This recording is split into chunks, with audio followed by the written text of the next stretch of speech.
جی تو ناظرین، جانثار ڈرامے میں اب تک ہم نے دیکھا کہ دعا اپنی بہن فضا سے بات کرتی ہے اور اس سے کہتی ہے کہ تمہارے سسرال والے اگر تمہارے ساتھ ٹھیک نہیں تو کیا میں ان سے بات کروں، لیکن فضا دعا کو منع کر دیتی ہے۔ اس کے بعد وہ گھر واپس جاتی ہے تو نوشروان اس کا انتظار کر رہا ہوتا ہے اور وہ اس سے پوچھتا ہے کہ وہ کب تک اس طرح سے اس سے ناراض رہے گی، جس کے بعد وہ کہتی ہے کہ وہ اس سے ناراض نہیں ہے۔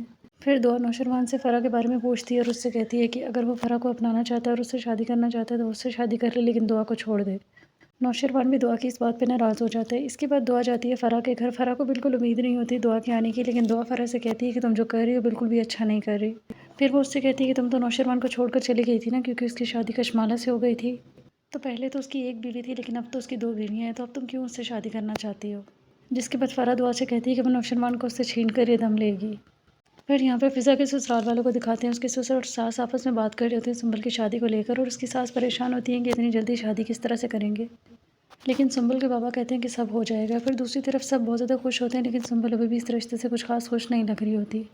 پھر دعا نوشروان سے بات کرتی ہے اور اس سے معافی مانگتی ہے کہ جو بھی اس نے کہا تھا اس کو، لیکن نوشروان اس سے کہتا ہے کہ تمہیں لگتا ہے کہ میں فرح سے شادی کرنا چاہتا ہوں اور بالفرض اگر ایسا ہے بھی تو مجھے کون روک سکتا ہے۔ پھر وہ دعا سے کہتا ہے کہ تمہاری زندگی کا فیصلہ تمہارا ہے، تو اگر تم جانا چاہتی ہو تو تم جا سکتی ہو۔ تو کیا دعا اور نوشروان مزید ساتھ رہ پائیں گے یا نہیں، یہ ہمیں دیکھنے کو ملے گا اس ڈرامے کی آنے والی ایپیسوڈ میں۔ تو دیکھتے رہیے ڈرامہ سیریل جانثار، اور مزید اپڈیٹس کے لیے میرے چینل کو لائک اینڈ سبسکرائب ضرور کریں۔ اللہ حافظ۔